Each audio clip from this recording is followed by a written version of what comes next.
7:06, and I'm calling the meeting of the Environmental and Natural Resources Commission to order. All right, so we'll do roll call. Commissioner Lakes? Here. Commissioner Brodnix? Here. Commissioner Bryan, I am here. Commissioner Redmond? Here. And Commissioner Edwards? I am here. And missing today is Commissioner Gill. Okay.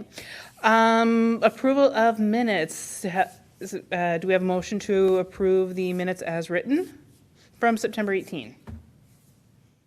I'll make a motion to approve the minutes. And do we have a second? Come on, Commissioner Edwards. I wasn't here. Oh, okay. I would. You know I would. I'll second. All right, second by Commissioner Redmond. All in favor? Aye. All right. And then our agenda, actually went a little bit out of order. I am sorry about that, folks. Approval of agenda. We do have a slight modification as discussed. Do we have a motion to approve the modified agenda? And Madam Chair, for your information, we would suggest that we move new business, the food scraps pickup program, after our unfinished business, both the Energy Efficiency and Conservation Block Grant and Climate Mitigation Planning, in order to allow our guests to arrive. I'll move for approval the modified agenda. Do we have a second? I'll second. All right. Thank you very much. All in favor? Aye. Okey-doke. So then brings us along to our unfinished business with that modified agenda.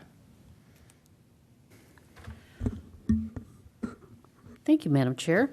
So we will dive right in, and I do have a couple slides here that I can share with you, and we can talk through some of these items that we have been working on our unfinished business agenda list here. So we're going to start with our Energy Efficiency and Conservation Block Grant, and as a recap, because we have seen this in September when we met last, this is a grant that was authorized by the federal government by Infrastructure Investment and Jobs Act by the legislature, and local governments and tribes are eligible for this grant opportunity. It does fund strategies that reduce energy use, fossil fuel emissions, and improve energy efficiency. And it was a guaranteed grant for all local governments that are 35,000 in population or more. So Maplewood was designated an amount of $76,530. But we still do have to apply for that grant. And those applications, there were 2 rounds. The first was in October, and the second, which is the one we're aiming for, is January 31st of 2024. So we've been working with our Environmental Commission and our Green Team, and of course our city management to determine the best use of those funds. So your assistance in that guidance is very much appreciated, and we look forward to hearing from you on this next bit of information. Of course, my clicker.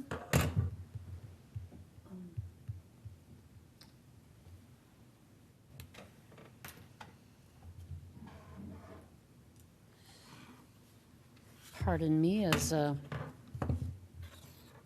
deal with a little technical issue. Okay, here we go. So, last week, wow, time flies. It was in September, our last meeting. We had discussed that the Department of Energy had put together blueprints for applying for this grant. And these blueprints are model projects that have already been determined to be eligible for funding. So it's best to try and follow these blueprints. And then it's kind of an expedited application process if you do so. They offer step-by-step guides, so it's really beneficial to also follow this because, you know, they kind of cut the work out of this process.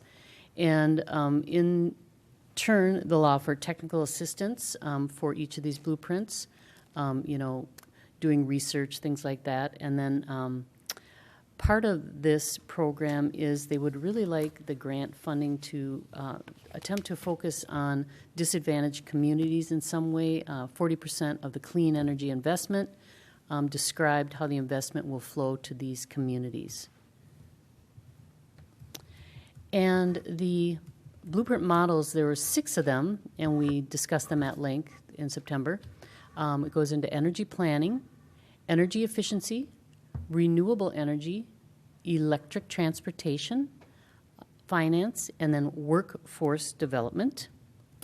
And the Environmental Commission and our green team have to date looked at this. And you took a look at our climate action project priorities that we had adopted last year, or I should say had recommended for the city to make investment in as we move forward. These were actions that we could work on at a city operations level. And then also referring to our comprehensive plan, energy policies and climate policies to ensure that we're focusing on items that we had called out in addition to our climate adaptation plan and, of course, future climate mitigation plan. So based on that review, both the Environmental Commission and the Green Team was recommending, or I should say now is recommending this one, which is the city fleet electrification. So focusing our funding on that because we do know that there will be additional funding, possibly through state and other funding opportunities for electric vehicles, so we could really put the two together and use the most out of this grant funding. So this city fleet electrification, we had talked about it focusing on alternative fuel assessment.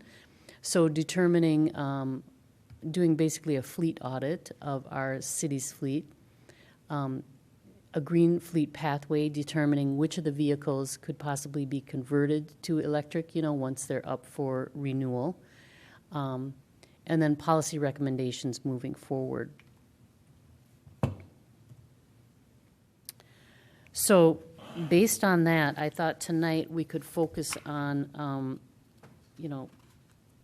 coming up with some strategies for this grant, and to help guide us, I looked at the Department of Energy program guidance, so they offer some guidance on each of the various blueprints, and they speak to wanting to improve energy efficiency of government fleet vehicles. So the funding could help purchase electric, hybrid, or alternative fuel vehicles. It could help fund geomapping for electric vehicle charging station placement, purchase and installation of electric vehicle charging stations and equipment, and then, of course, planning to improve transportation efficiency. So tonight, I was hoping that we could review the electric transportation guidance, which I included a copy of in your staff report. It talks about their conservation of transportation energy, both the statutory language, the program guidance, some example of the eligible activities and so forth, and this is from the Department of Energy. And then make a formal motion to approve the recommendation to move forward with the grant focusing on the city fleet electrification. And I think that's really important in ensuring that, we have this buy-in and feedback from both our Environmental Commission and our Green Team to move forward with this proposal. So with that, I will open it up to questions. Thank you. Thank you very much, staff. So it is my understanding that all of these assessments would be just for city-owned fleet vehicles.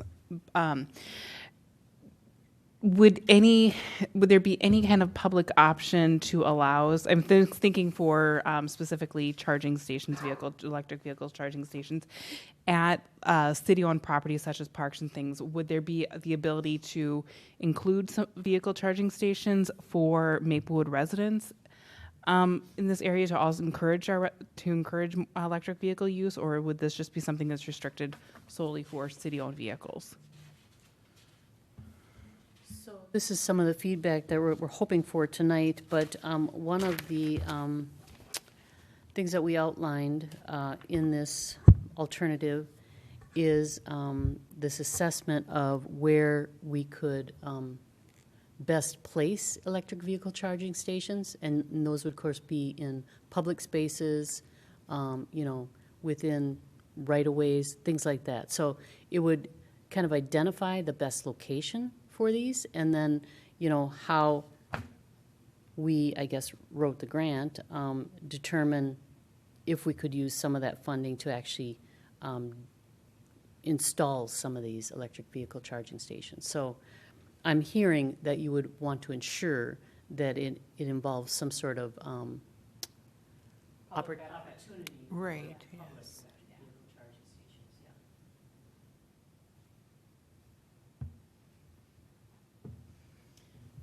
Other questions, comments? Or just everyone digesting? I just have to say, all aboard. Yeah.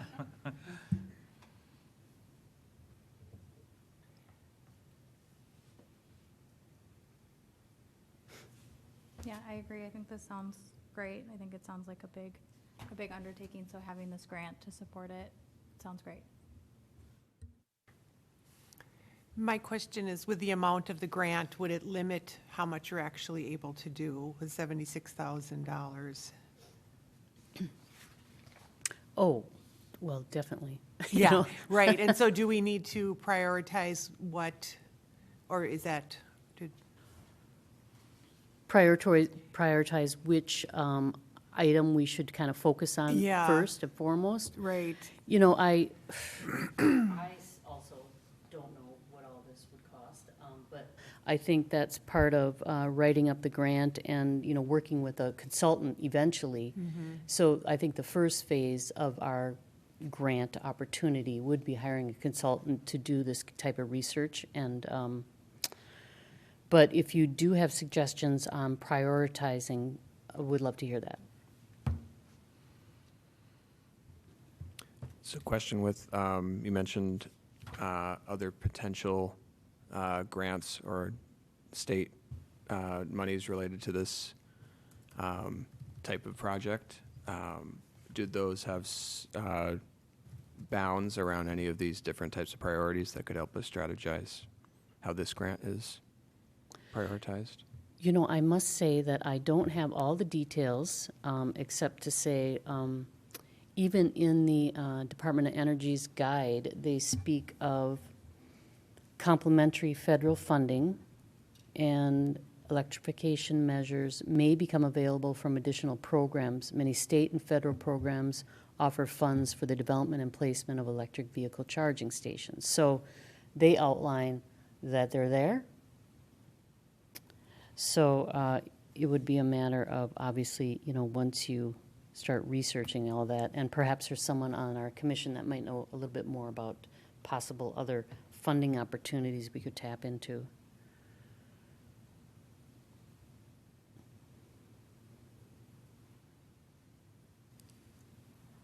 One of the things we are finding is that as the funds are trickling in through this Inflation Reduction Act, is,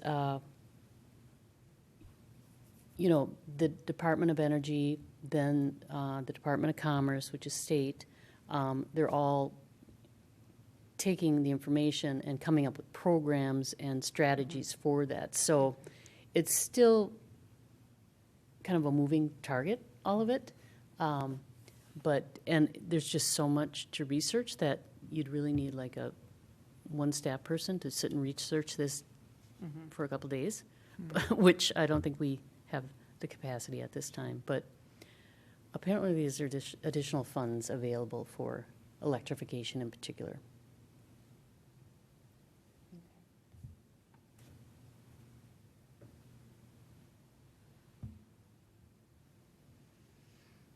Any other questions or comments? So we have a motion, or there is a proposed motion to approve the recommendation to move forward with the Energy Efficiency and Conservation Block Grant Program, focusing on city fleet electrification. Everybody can't say it tonight. Is there someone who would like to make this motion? Do we have a motion to approve? I'll make the motion. All right. Thank you very much, Commissioner Lakes. And do a second. I can second that. Okay. All in favor? Hi.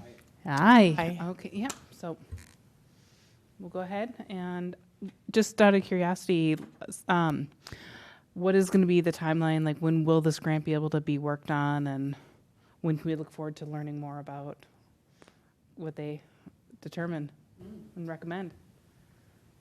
I just know it's due January 31st at this point. And I'm going to start writing it tomorrow. Okay. Or wait, Very much. next week. We'll wait until next week.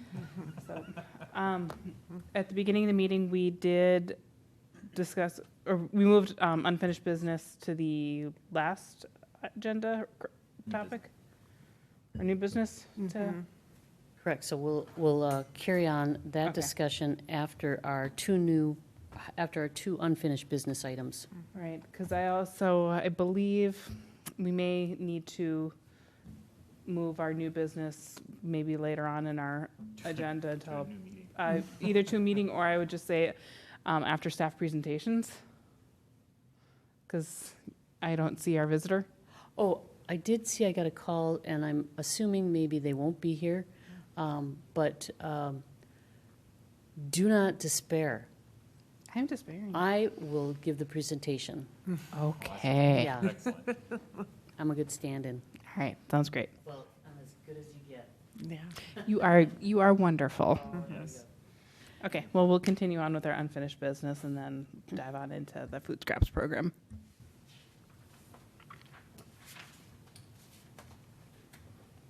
Very much. So oopsie. Oh, I'm sorry. I am a little quick to move things forward here. But next on our agenda, we will be continuing our discussion on our climate mitigation planning. And I wanted to share this opportunity that came to the city of Maplewood with a group of students from Northern Illinois. So they're actually graduate students working on their marketing degree. And they had actually approached Ted Redmond of Pale Blue Dot about opportunities to work with local governments, I believe, on doing some marketing towards their climate action goals. So Commissioner Redmond had suggested Maplewood, and it's been a great resource. And so I believe there's about 6 of their students that are working on this now. And their program runs, this particular class, I think runs from October to, I think I put it in here somewhere, mid-December. And they'll research opportunities for the city to connect with organizations, outreach opportunities, and use social media and offline media to increase exposure about the climate mitigation survey by highlighting its importance to Maplewood residents. So, as you know, well, I did get it translated into Spanish and Hmong, which are, I think, our 2 top languages in Maplewood besides English. And I just need to, I'm not even going to trouble you with this, but it will be ready soon for release. And once it is, this class will help us do some outreach on that and get it to the individuals so we can get that feedback that we need from this demographic. So with that said, they have sent us a couple things to date, and I wanted to run it by you just so I could go back and give them the feedback as they move forward. So they have sent us the Maplewood Climate Mitigation Survey Engagement Plan, which kind of outlines what their class will be doing.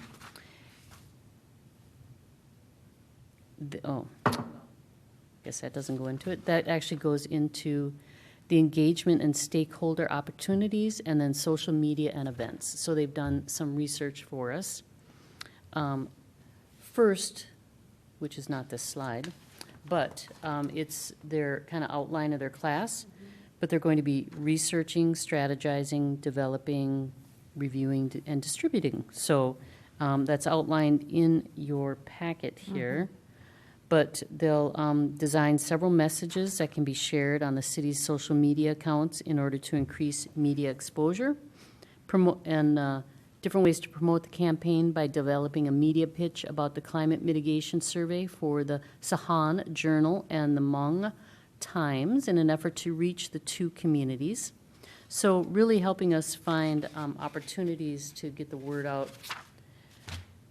And then they also put together this engagement, stakeholder, and social media and events list. So I've asked that they research organizations that are out there that we could tap into, number one, for possible events that we could attend, to do some outreach, and then also to the possibility of tapping into a stakeholder from this organization for our future climate mitigation planning efforts, because we do want to ensure that we're getting a lot of stakeholders from our community. And here are the organizations that they have sent to date. The Hispanic Advocacy and Community Empowerment Group, Latino Economic Development Center, the Hmong American Partnership, and then they did include some outreach opportunities, in particular this one. Apparently they have job information sessions and career counseling. Perhaps we could do some tabling there. The Hmong 18 Council, they're hosting a Hmong New Year celebration, so that's one way to get some outreach complete. The Hmong Discipleship International, and then of course the two Hmong churches, which I think there might be more, but here's the two the big churches that they mentioned. Cornerstone Hmong Church, of course they have a weekly church service, and then St. Paul Hmong Alliance Church, and apparently they have a lot of events. They are probably the largest church of this of the Hmong population here, and it's on 61 and County Road C. You are probably familiar. So there's probably a lot of opportunity there to do some tabling or other creative ways to get at that outreach. So tonight, really just looking for some feedback on the students' work and their class objectives and final product deliverables so that I can go back to the class and, give them some feedback and, of course, thank them for their work on what they're doing. So with that, I will open it up to your questions. Well, I just want to start things off by just saying thank you very much, Commissioner Redmond, for just facilitating all this. This is great to have the students work on all of this. This is a big project, and they're getting great experience, and we're getting the benefit of their hard work. So thank you so much. You bet, absolutely. Somebody call me and ask me if I can put them to work, I say yes. So. I've got one question. Are they putting together content for social media burst and that sort of thing? Correct. They're also working with our communications team to ensure we're not, doing overlapping of, things that communications already has the information on. So, yes, they'll put together some social media content as well. Excellent. Someone may have to remind me. I apologize. I tried to find some of the slides on the survey results. I think this is all great, especially with the language work that you've been doing, translating the surveys.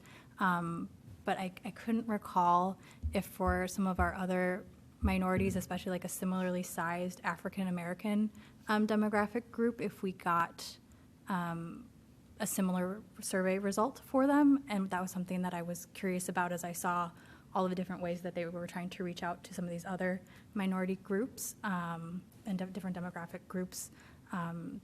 Similar questions come to mind about maybe different age groups that maybe would benefit from something like this as well.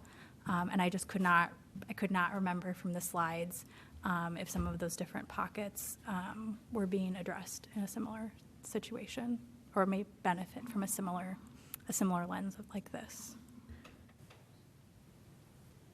Thank you for that question. The last I looked at the survey results was in September when we presented. It was, I think we still had about 100 survey people participating in the survey, I should say. And the biggest thing that we saw was that it was more of a older population that was taking the survey, so really getting at that younger population is something we should focus on.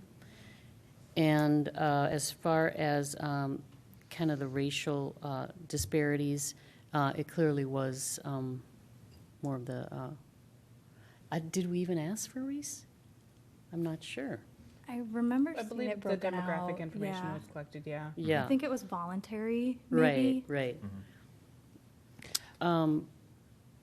But those are clear demographics that we could focus on as well. But for this project, I had just mentioned that, you know, we just had translated the survey into these 2 languages, and they kind of grabbed onto that as something they could work on. Yeah. Yeah. Oh, absolutely. No, absolutely. I think this is great. I just was thinking about that as I was looking at some of these events and things.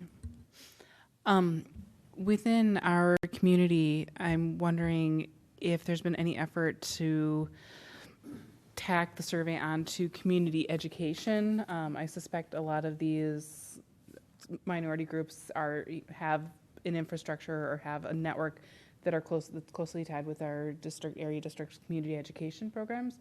So if there would be, is there some way that, you know, in addition to all of the events that have been identified by the students, if that's an outlet that they could explore? Oh, good suggestion. Yeah, I will make that suggestion.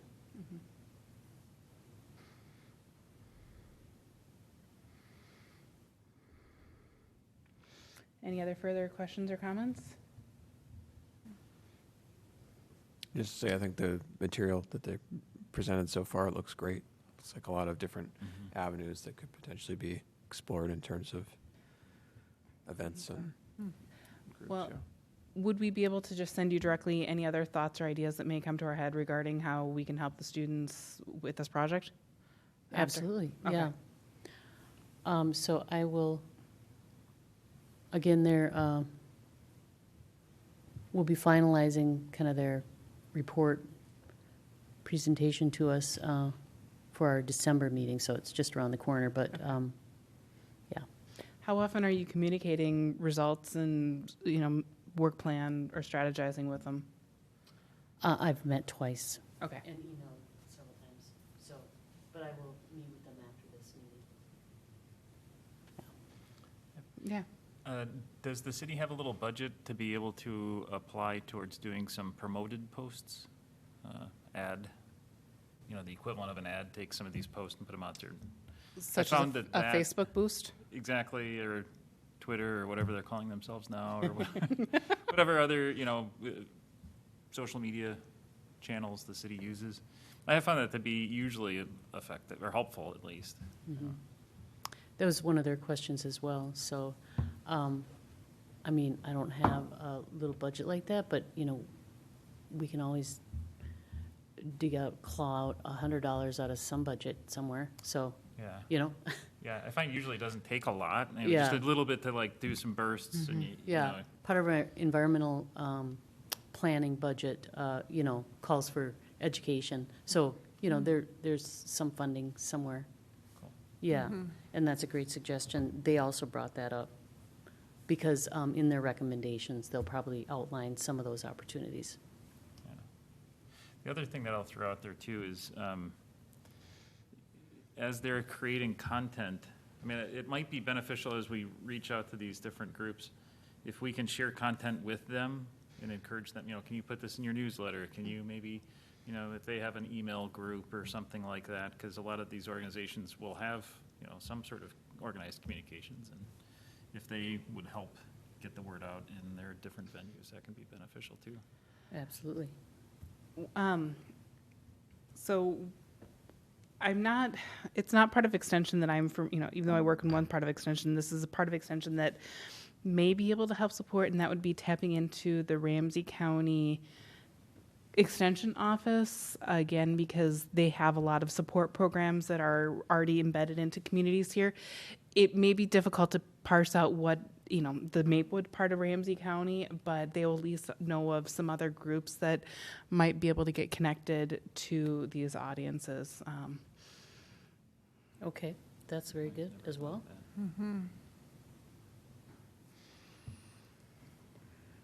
Well, I think this feedback will be very helpful for the students. Well, and I'm looking forward to seeing what they produce. This is a great project for For our them, December and, meeting and give us a fly in for our December meeting and give us a, no, that wouldn't. well, we would be happy to meet with them via Zoom. If we could do some sort of a Zoom, they could easily present things via Zoom. Or they could put together a little presentation and video clip we could Yeah. watch. Yeah. But just again, tell them we are excited to see what they are able to produce for us, and this is just, we're very grateful for their hard work. Okay, will do. Thank you so much. Yeah, thank you very much, staff. Well, continuing on, I believe now this is our new business.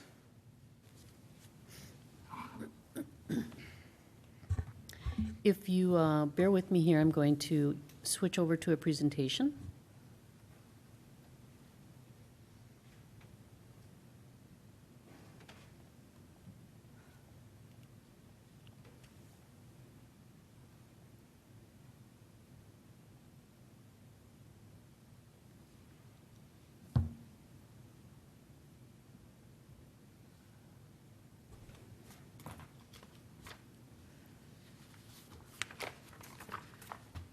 Well, here we go, new business. Tonight, we wanted to spotlight the Food Scraps Pickup Program, which, exciting news, all Maplewood residents are now eligible to participate in.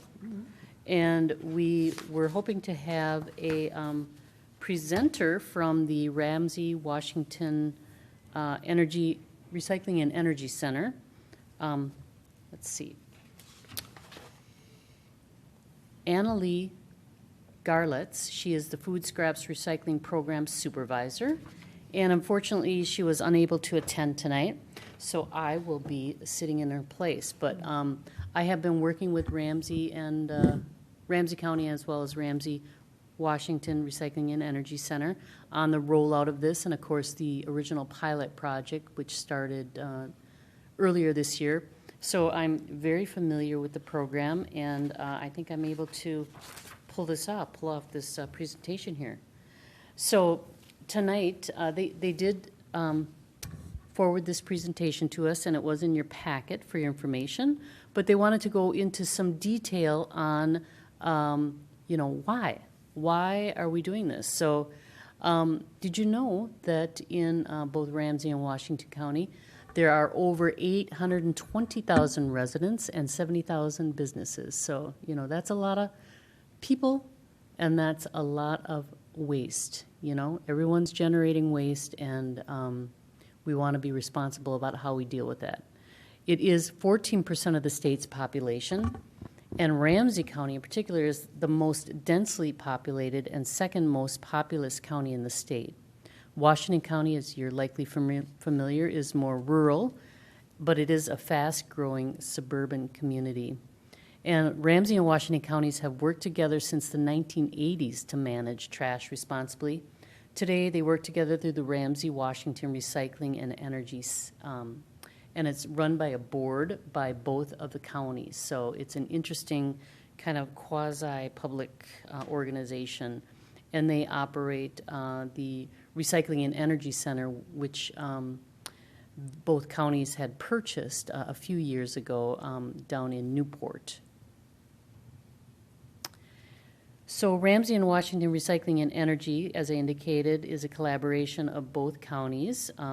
They operate under this Joint Powers Board, and they work closely with both of the county staff. Their vision is a vibrant, healthy community without waste. And the Food Scraps Pickup Program is being developed jointly by all three of those organizations. The recycling, they wanted to point out, you can do this a lot of different ways. Well, a couple different ways. At-home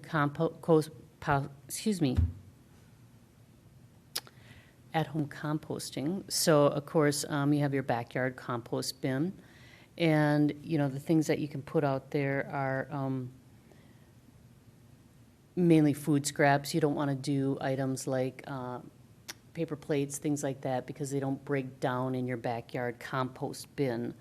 But then there's these collection programs, and in Ramsey County and Washington, they rolled out the drop-off facilities.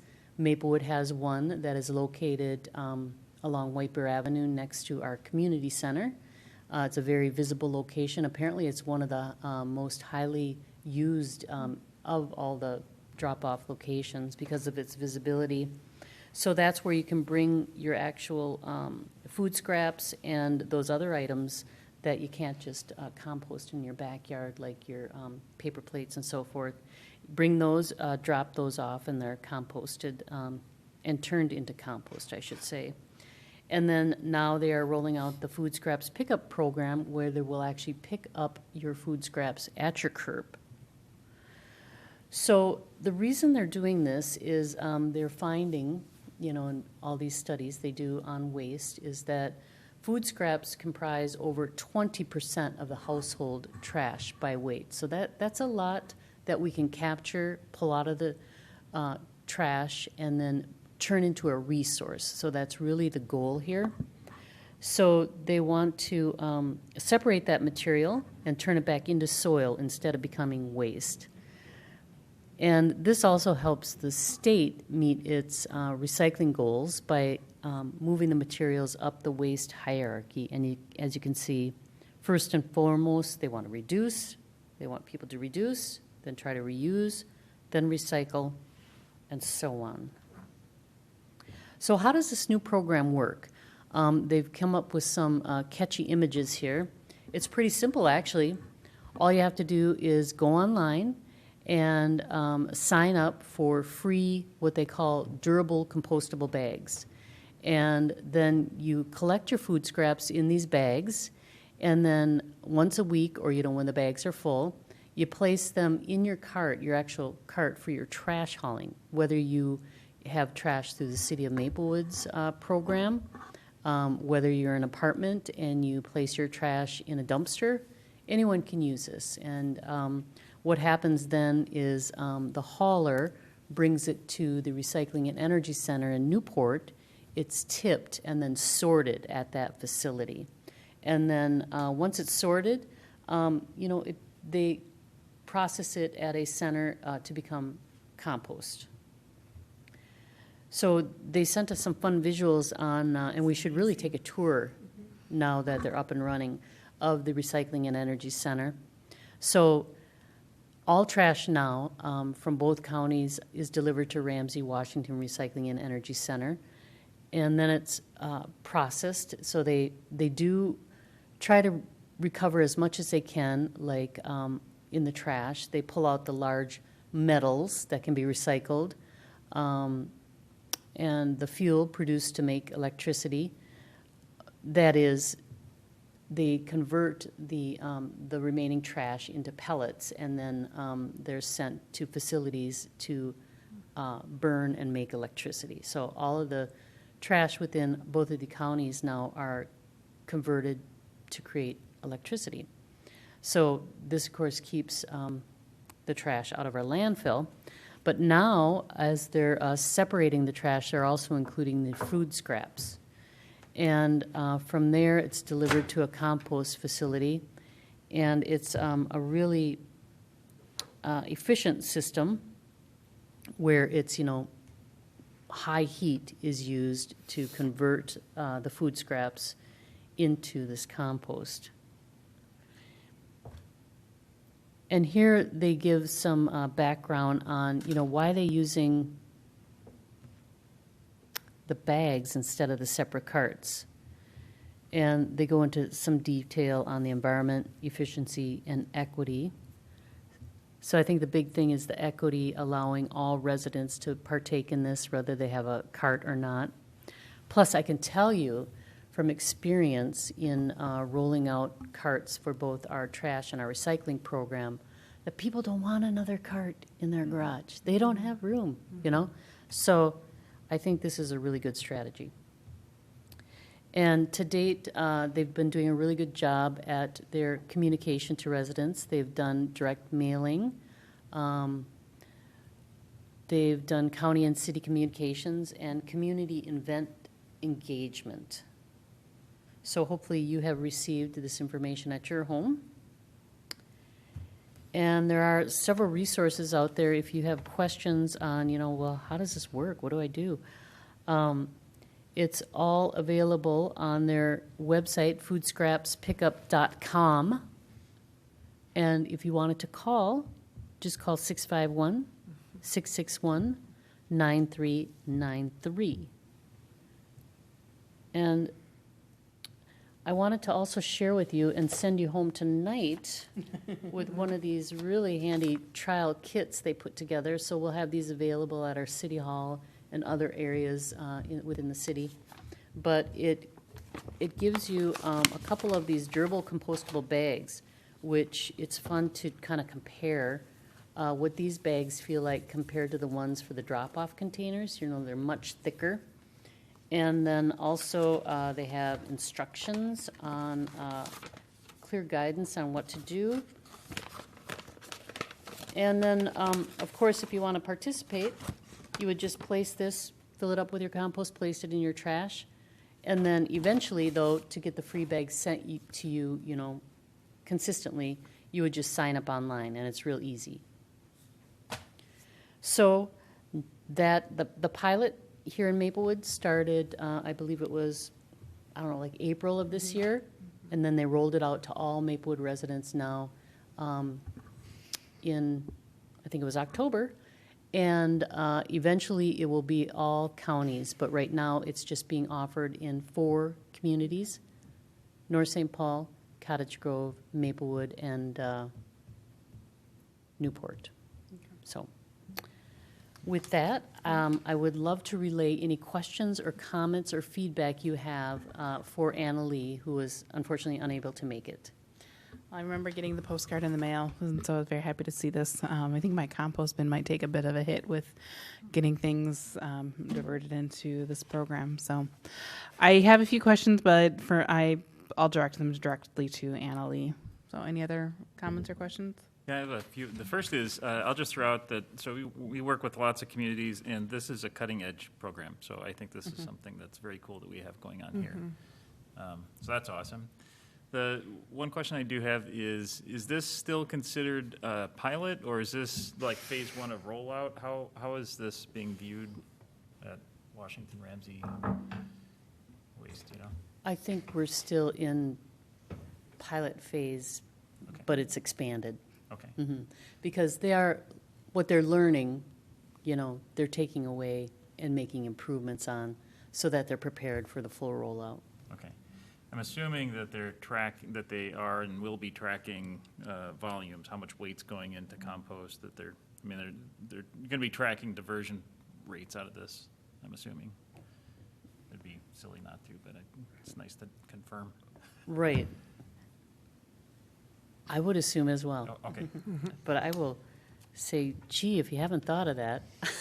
And then I'm wondering if we could get, I'm also assuming that they're going to be producing some kind of report, just sort of assessing the metrics of this program. I would love to get a copy of that, if for no other reason to make sure that the city's greenhouse gas inventories can reflect that, but it would be great to understand the details of the metrics of their program. Hopefully we can promote it, and if there's anything we can learn from it, it'd be great. How can we continue to improve it for our community? So, Right. How can we ensure that their data is useful to cities as well? Exactly, yeah. Yep. And how do so we can get a good two-way street going out of communication, I think would be beneficial. So, cool. That's exciting. Has anyone tried it? Oh, yeah. What has been your experience with it? Well, so, I was excited about it from the very beginning because we've been collecting food scraps and bringing them to the drop-off site. So we were an early we were part of the original pilot. And first of all, the bags are amazing. They hold like crazy, no matter what you put in there, or the liquid even that you put in there. It doesn't break down. I have family who lives in Minneapolis where they do have the separate carts. And No one, I would be interested to see the participation rate between Minneapolis and, or Ramsey County and, is that Hennepin County? To see the participation rate, because it would be interesting, because it is, like they said, it is a huge cost saver to not have trucks on your road and not have an extra bin. So that would be interesting to see. And I'm telling you, if you want good dirt for your garden, that free compost from the yard waste sites every spring is amazing. So, and that was one of my questions, is this compost, the food scraps, is that being added to the Ramsey County yard waste compost piles, or do they have a separate Yeah, pickup that's a area? good question, yeah. I believe that this will be separate Okay. for purchase type thing, because Oh. it's being processed at this commercial facility. Yeah. Okay. And the compost that is at the yard waste sites is both, I think it's just the yard waste that's being Okay. processed to compost. These are very good questions. Well, I would be interested in taking a tour. I don't know if other commissioners, but be interesting to see what their operation is, and it sounds like this is something we're all excited about, and would love to learn more. I do find it amazing that they sort all the garbage. I'm wondering if they can find my lost earrings. Yeah. That Have has to not be stories a fun about job. Yeah. But keep in mind, even though they do sort, the large items, they're not sorting out your cans. So, Sure. and please continue to recycle Oh, for because sure, yeah. it reduces the contamination and so forth. So, because I've had that question, why would I recycle if they sort down there? Yeah. No, they don't sort. Okay. Well, any other questions or comments? Then we'll just continue on. I do not see any visitor presentations. Do we have any commissioner presentations this evening? Okay, and then staff, back to you. Thank you. So I wanted to update you on a few items. Let's see what those were. Oh, yes. This one, I had just a little visual for you. Pretty, huh? And some notes. Here we are. So the Ramsey Washington Metro Watershed District, yearly they hand out, they award, they acknowledge, they recognize organizations, residents, businesses for work they've done within the district to improve on our environment in general. But the award is called LEAP, which stands for Landscape Ecology Awards Program. And this year, the city of Maplewood was honored with a LEAP Award for our work on the Prairie Farm Neighborhood Preserve. And this is, of course, one of our, I guess we have 15 preserves if you count the Nature Center. But the Prairie Farm Neighborhood Preserve is adjacent Bruin Troop Farm. And that's, of course, near the Maplewood Mall. And this land was acquired back in 2003, and it was part of the city's 1993 open space referendum that residents voted for in order to purchase lands to maintain them as open space. And what has happened since that time was our natural resource coordinator, Ginny Gaynor, who was our previous coordinator, and then coordinators since, and now Carol Gurnis is our natural resource coordinator, working, of course, with other partners and consultants and applied ecological services apparently is one of the big contractors that worked on this initial project, was removing invasive plants on 14 acres of that site, and then planting pollinator-supporting native prairie seed. And, if you've ever planted native prairie seed, from seed, it is quite a process. I mean, it does take time, and it takes a while to get established. So go out there, though, in the spring, summer, fall, different times of the year, and it is absolutely beautiful. It is a sight to behold, and all the pollinators love it. So the city also, I should mention, works with resident monitors who are trained to look at the native plants and monitor for pollinators as well. So it really has taken a team effort to get it to where it is today. But the Watershed District held the award ceremony last week, so we were awarded the LEAP Award for our Prairie Farm Neighborhood Preserve. So congratulations, and thank you for your efforts in helping this become a reality. So I will move on. I wanted to, I have no more slides for us, so I will go ahead and close this. But we are coordinating with, here we go again, a great partner, Ramsey Washington Recycling and Energy Center. So they are offering a free mattress recycling collection to many of the Twin City metro area.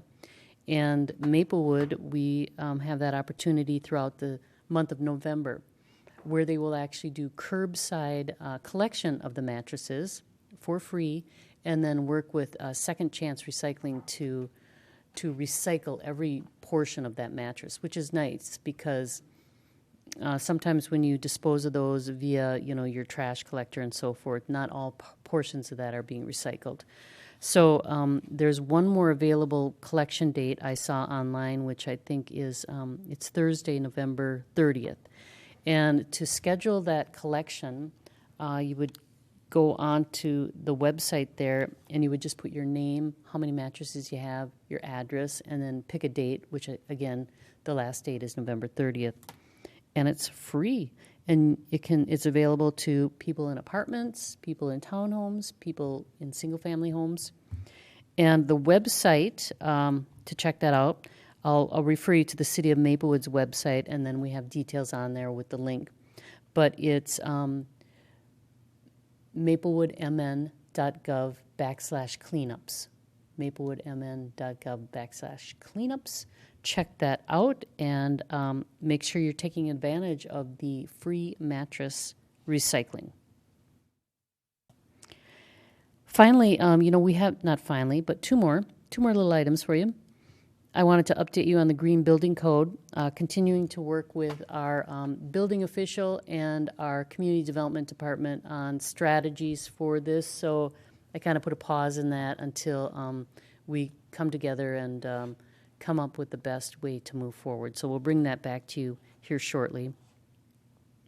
Of course, right now we, are working under the Green Construction Code, the 2012 version, which is still in place, but we had determined that some modifications were needed. And, of course, some of those modifications involved adding EV charging station, EV-ready parking space requirements, and some solar-ready requirements as well. So we'll continue to work on that.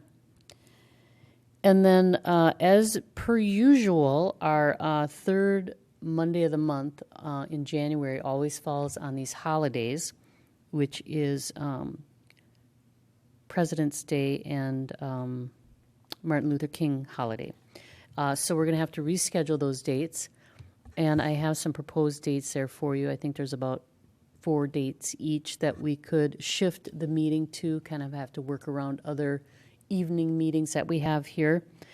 But I won't belabor and have you all pull out your calendars tonight. I'll send you a separate email and with maybe a little survey monkey where we can vote on the best dates.